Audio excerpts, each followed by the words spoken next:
Let me begin, if I may, with a quick announcement. The President looks forward to welcoming Prime Minister Stephen Harper of Canada to the White House on Wednesday, December 7th.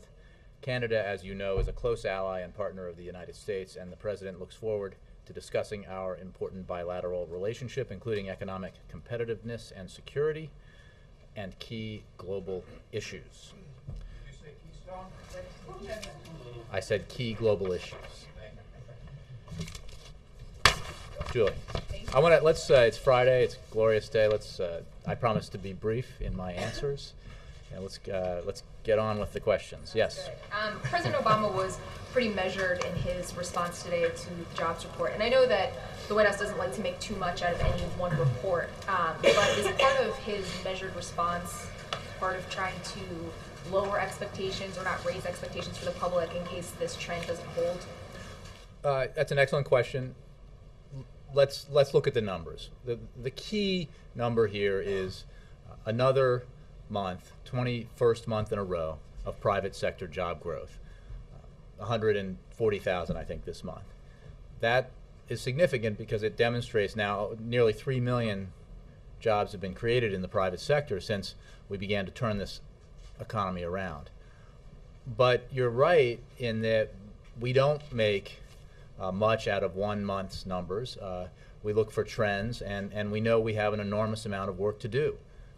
8.6% unemployment is way too high, and that's why this president is focused on getting the payroll tax cut extension and expansion passed through Congress, because he believes that it is essential for next year that we have that extra $1,550 in the average American family's wallet next year, and that we have the incentives for small businesses to hire and expand so that the economy can keep growing, maybe grow even faster, and further bring down a much too high unemployment rate. But signs of progress are good, but we have a long way to go, and it in many ways just reiterates or reinforces why we have to get this payroll tax cut passed, and why Congress really should pass every element of the American Jobs Act, because unemployment remains a significant problem that we need to tackle together.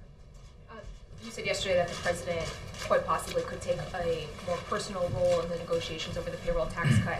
I said maybe. You said quite possible. Yeah. Could you give us any more insight on that, especially given the fact that today the president basically threatened to keep Congress in Washington through Christmas if they can't reach an agreement? The president and his entire team will be working with Congress to try to get this payroll tax cut passed.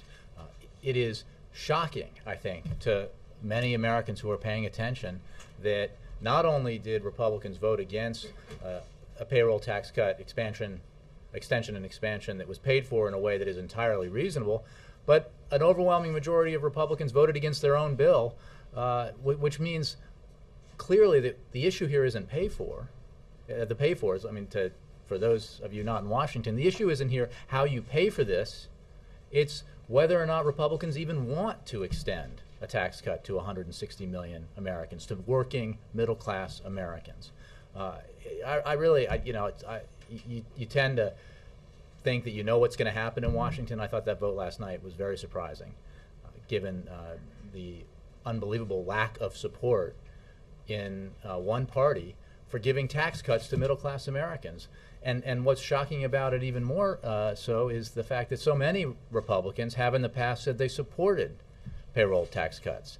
So we're going to work night and day to make sure that Americans get the tax relief that they need and deserve, and that this economy needs and deserves. Can you give us any details on how the president and his team will work with Congress? Congress? No, I don't have anything for you on that now, but it will, I'm sure, involve conversations at different levels and an effort to find a way to get this done, because it's the right thing to do for the economy and the right thing to do for the American people. I'm going to get a little crazy here. Vic. Right. You just told Julie that the issue is not how you pay for it. Is it essential in the administration's view that the payroll tax cut be paid for? Well, as you know, Vic, the president put forward a proposal, comprehensive jobs proposal, of which the payroll tax cut extension and expansion was a significant component that was entirely paid for in a way that economically sensible and asks only that. It's part of the Jobs Act, though. It's part of the Jobs Act, and then the Senate alone is an as essential. you know, one of the bill that performed much better yesterday. It included a single Republican senator in support. Had as its pay for a simple request that the 300,000 or so wealthiest taxpayers in America pay a little extra on their income over $1 million, so that 160 million Americans get a tax cut next year. Right, so now that didn't succeed. The president obviously believes that the preferable way to do this is to have it paid for, and he will work with Congress to try to get this done in a way that meets his very high priorities, because what he will not believe is the right path to go here is to cut education or energy or Head Start or programs that are essential to the very people you're trying to help through the payroll tax cut. Preferable, but essential. Is it essential that it be paid? Again, I'm not going to negotiate the end game of this process.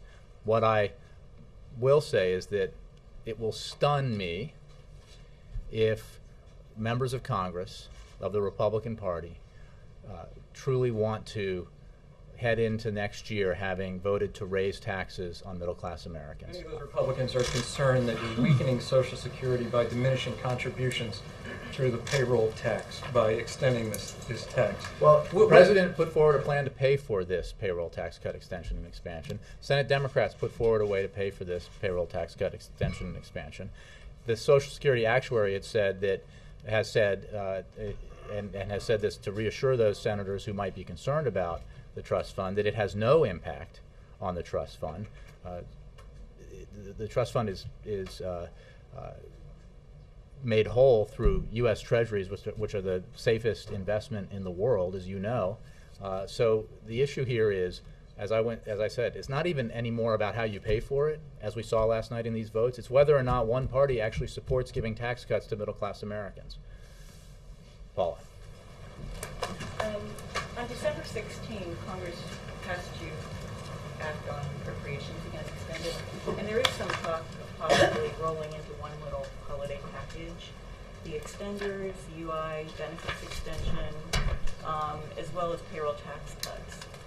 Just do it all at once, Christmas tree it. Is that something that you think is feasible? Well, feasible?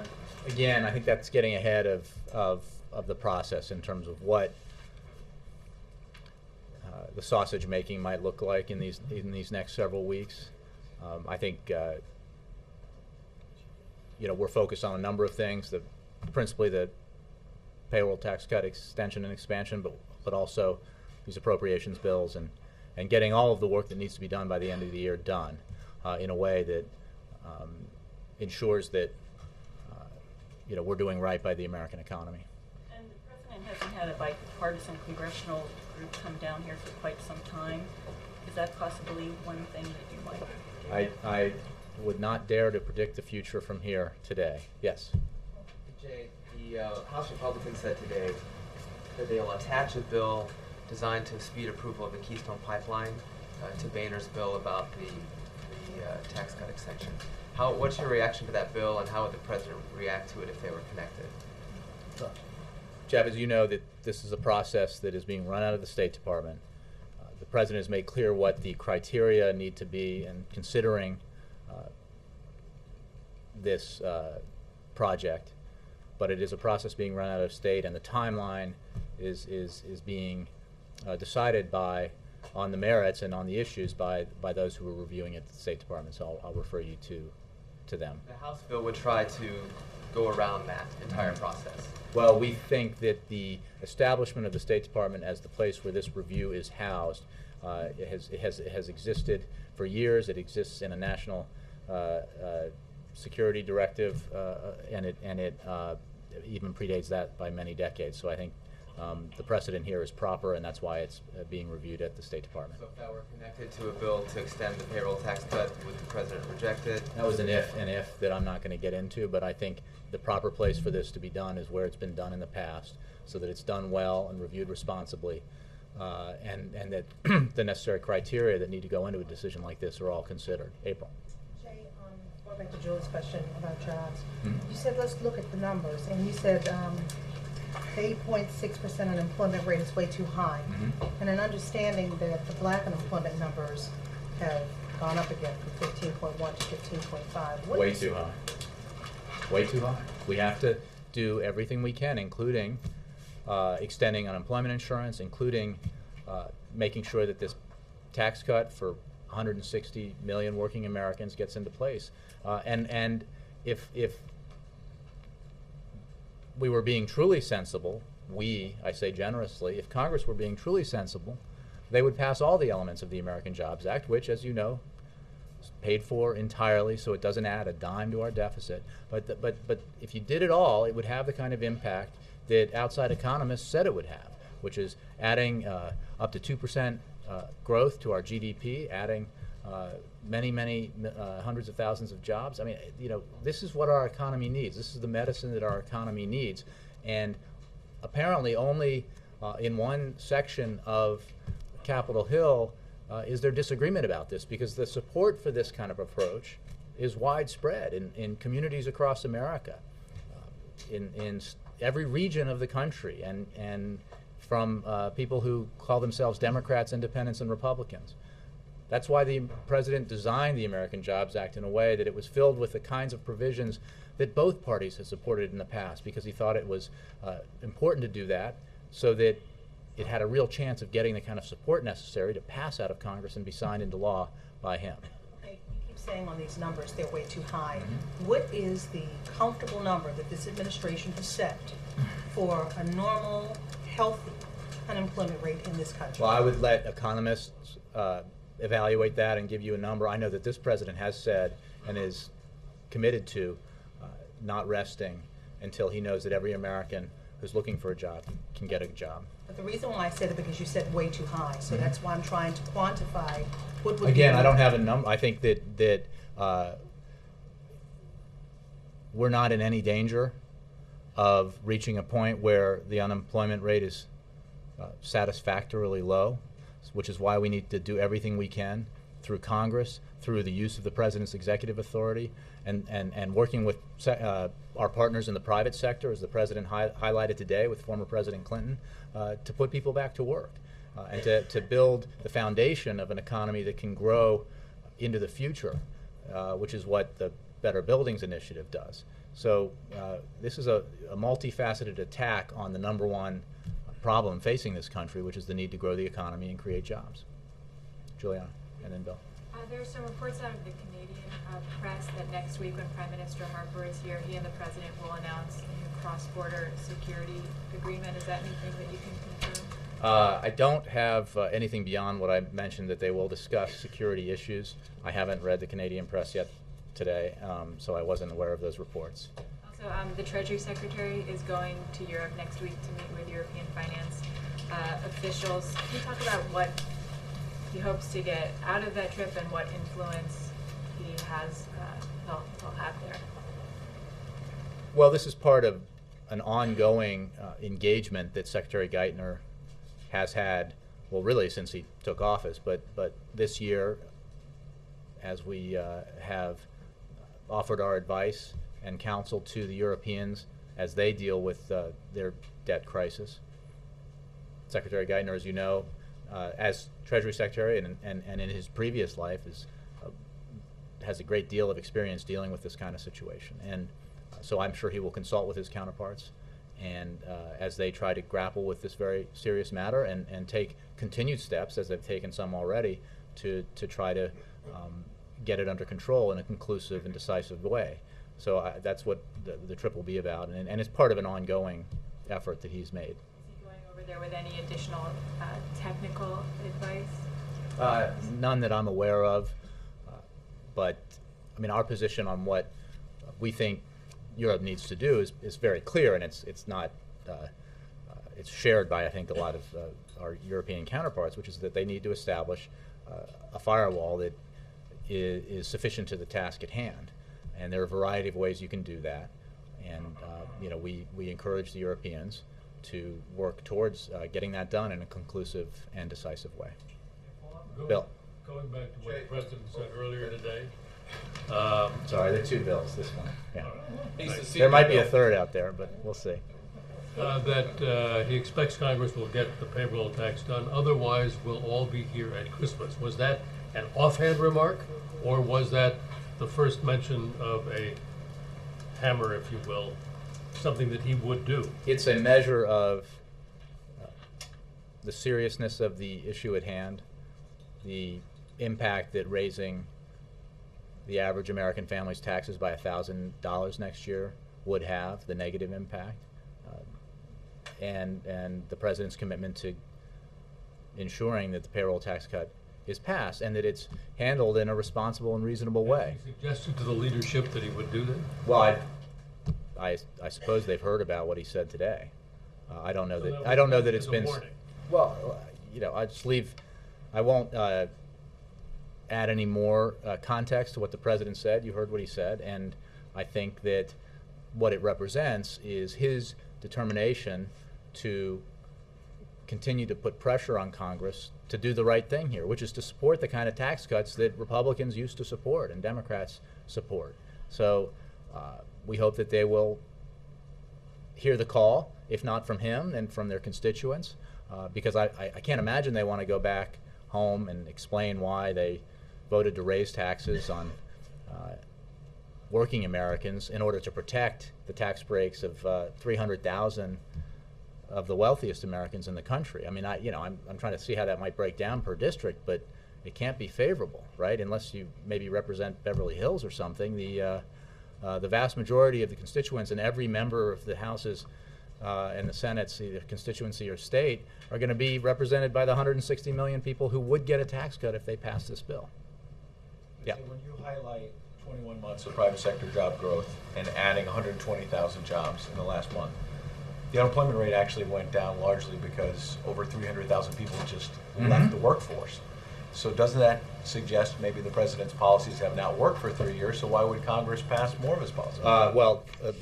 Let's review. First of all, the point, let me make the point that which one of the reasons why we do not get two up over 1 month of positive news or two down over 1 month of less than positive news is because we're looking for trends here, and one of the underlying factors that you just mentioned about the sizable drop in the unemployment rate is that there is a long-term unemployment issue here that's a serious problem, which is why the president is insisting that Congress extend unemployment benefits. That helps those people who are looking for work and need the assistance, and it helps the economy, as again outside economists will tell you, and outside economists will tell you, not adjuncts of one party or the other, or people from partisan think tanks, but economists on Wall Street, economists out in the country, and academic economists who are not affiliated with a party or a position will tell you that a payroll tax cut has a measurable, direct, positive impact on the economy. And unemployment insurance extension has a measurable, direct, positive impact on the economy. That is just not really disputed by responsible economists. You just said the problem is long-term unemployment, people leaving the workforce. By long-term, and you're talking people about who've been- short-term measures. Long-term, I think the term is defined by those who have been unemployed for more than 6 months. So I'm not talking years here. I'm talking more than 6 months. Now let's step back and review the facts. 21 months now straight of private sector job growth. This comes after 8 million jobs lost in a recession that was in full bloom when this president was sworn into office, a recession that we now know was contracting the economy, shrinking the economy by almost 9% when he was taking office, when he was getting sworn in. The record since then has been one of stopping the bleeding, arresting the free fall of our economy, preventing the second Great Depression in American history, and putting us back on a course towards economic growth and job creation. The problem, as you know, is that the hole was so deep that this recession caused, and the job loss so significant that even though we're now at nearly 3 million jobs created, private sector jobs created, since positive job growth began, that's not nearly enough when you lost 8 million jobs in a terrible recession. So that's why the president believes we have to pass the payroll tax cut extension and expansion. That's why the president believes we need to do things through his executive authority, like the Better Buildings Initiative. That's why he believes Congress should have voted to put 400,000 teachers back to work, put construction workers back to work, and he's not going to let up in pressuring Congress to do that. With Tom Donahue, a business leader, who has said repeatedly that what you need are long-term policies, reduce government regulations, long-term tax changes, so that people, that businesses know. So, Well, I didn't bring it out, but you saw that the president put forward a substantial long-term deficit and debt reduction deal. The president does believe that we need tax reform, as he said. And as I think I said the other day, and as, again, outside analysts, not partisans, but outside analysts have said, as they've reviewed the facts, this president's commitment to regulatory reform through his look-back provision has meant that the number and cost of regulations instituted by this administration in its first several years is actually fewer and less costly than in the previous administration. And the very people who are complaining about regulation in Congress, I don't remember them complaining about it in the previous administration when the costs were higher and the number was on higher. the defense bill, the Senate acted last night. You've had a veto threat over the detainee language before. ACLU and others still want the president to veto that bill. Is that veto threat still out there? Where are you on the defense bill? Well, there's a number of issues in that bill, as you know. Which is why my book is so big today. On the detainee issue, counterterrorism professionals from Republican and Democratic administrations, as you know, Ed, have said that the language in this bill would jeopardize our national security by restricting flexibility in our fight against al-Qaeda. By ignoring these nonpartisan recommendations, including the recommendations of the Secretary of Defense, the Director of the FBI, the Director of National Intelligence, and the Attorney General, the Senate has unfortunately engaged in a little political micromanagement at the expense of sensible national security policy. So our position has not changed. Any bill that challenges or constrains the president's critical authorities to collect intelligence, incapacitate dangerous terrorists, and protect the nation would prompt his senior advisors to recommend a veto. So we'll see how this progresses. But that's my answer on that. Chrissy. Thank you, Jake. Two things. One, I heard what you just said to Ed about the relationship between the payroll tax cut and the economy. But I just wonder if you guys think that the initiatives that the American people see the president involved in are reassuring to them that he's working on creating jobs. I mean, do people see that connection is what I'm asking? I would think you would have to go out and ask folks that. Well, the data I've seen suggests that there is broad support for the initiatives the president has put forward, and that certainly most Americans feel like we should be doing something to help the economy grow and create jobs. I mean, one of the ironies of this debate about the payroll tax cut extension and the broader debate about the American Jobs Act is that it's not clear at all whether or not we'd be having a discussion about measures to grow the economy and create jobs if the president hadn't put it forward. I mean, it could be that Republicans seem so uninterested in extending this tax cut for middle-class Americans that had this president not been pushing it, it might not have come up at all. So that seems to be what animates this We Can't Wait campaign, which is Absolutely. the president displaying things that he can do, but they do seem sort of small bore a lot of times. And Well, is that reassuring to people, or does I think what my sense is that the American people expect their president as well as their members of Congress to be doing everything they can, big things and smaller things, to address the biggest problems that face the country. And in this case, unemployment, growth that's not substantial enough. Those are major challenges that we face and that we should be tackling here in Washington, working together, the administration and Congress, the administration using its executive authority, working with the private sector is vital as well. So there's no silver bullet answer to a challenge this big, right? That, especially as I was discussing earlier with Ed, given the size of the economic calamity that befell this country in the last prior to him taking office, in the months before he took office. So we're going to try everything, small things, medium things, and big things to address this problem. And just one cleanup from the week. When European leaders were here this week, or in other communications with leaders from the Eurozone, are they still asking for money, for bailout money? I'm not sure I would characterize conversations in that way in the past, let alone the present. So I think that the discussions the president's had at least at his level, with his counterparts, have been about what the best approaches are to ensuring that action is taken that resolves conclusively the debt crisis that Europe has, and that goes to figuring out a firewall that is substantial enough to meet the challenge. We've made clear that this is a problem that is a European problem that the Europeans have the capacity to deal with, and our role in this has been to offer our advice and counsel because of our experience in this matter, and because we live in a global economy, and there are impacts that the situation in Europe has already caused for the global economy, and clearly could cause if it gets worse. So it's in our interests, not just as friends and allies of our European counterparts, but as regards the global economy and its effect on this economy. So I know you see the capacity, because you guys have mentioned that several times this week, but did anything happen this week that reassures you about the willingness, or were there any encouraging signs in those conversations? I would suggest that you might ask Treasury about that. I'm a little wary of making comments that can drive markets, as you might expect, but what we have seen is, I think, an acknowledgement that, this goes back to G20 and prior, that steps need to be taken, and the Europeans have taken some steps towards resolving this issue, and we're working with them and consulting with them and advising them on the kinds of steps they need to take to get the job conclusively finished. Yeah. Thanks, Jay.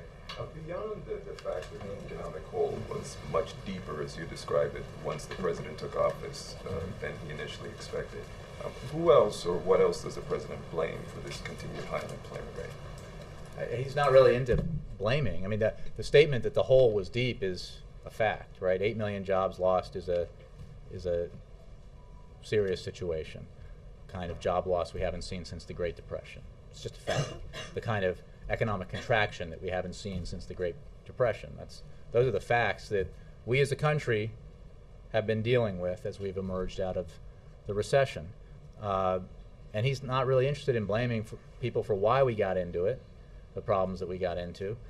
We didn't get into it overnight, and it won't, we can't get out of this hole overnight, but we can continue to work in doing smaller measures as well as big things like the American Jobs Act to make sure the economy grows and creates jobs. And we need to do that also because, going to the questions about Europe, we need to take action on the things we can control to provide the sort of insurance and buffer for our economy so that we can withstand the kinds of shocks to the global economy that tend to happen, whether they come from Europe or Asia or the Middle East. So, this is the responsible thing to do in an economy that is growing but not fast enough, and that is creating jobs but not at a big enough clip. So that's what he's focused on.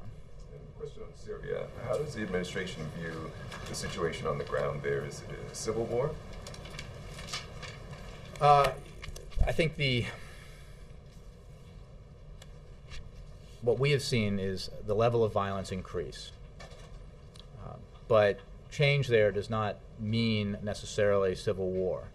The crackdown has come because of violence that the Syrian government has perpetrated against its own people. We've seen when the government recedes, when it stops violent actions, violence recedes. So we, rather than characterize it, we simply are working with our international partners to increase pressure on the Assad regime to isolate Assad and to make it clear that the behavior is unacceptable. So, as you know, the Turkish government has taken action this week. The European Union has taken action this week on economic sanctions and other measures against the Syrian regime. We commend those actions, especially because they come after additional actions announced by the Treasury Department. Combined, that sends a strong message of international unity, and it will have the effect of increasing pressure on Assad and his circle. Steve. Jay, And then two questions. First is Bill. repeating my partner Leslie's question yesterday, Alan Gross in Cuba. Is the president going to make any request to Cuba to release him by tomorrow on the 2-year anniversary of his captivity? As you note, Steve, tomorrow will mark the 2-year anniversary of the unjustified detention of Alan Gross by Cuban authorities. Our deepest sympathies are with Mr. Gross and his family and friends who have suffered tremendously during this ordeal. It is past time for Mr. Gross to return home to his family where he belongs. Cuban authorities have failed in their effort to use Mr. Gross as a pawn for their own ends. They must heed the call of Mr. Gross's family and friends, the international community, and the United States to immediately release Mr. Gross. Mr. Gross is a dedicated international development worker who has devoted his life to helping people in more than 50 countries. His work in Cuba was to support the free flow of information to, from, and among the Cuban people in support of Cuban civil society, and we remain steadfast in our support for Cuban civil society and the desire of the Cuban people to determine their own future. Will the president I don't want to make any announcements about what he may or may not be saying or statements he might issue. Second Yeah. question. Did he get involved at all in the rail strike talks?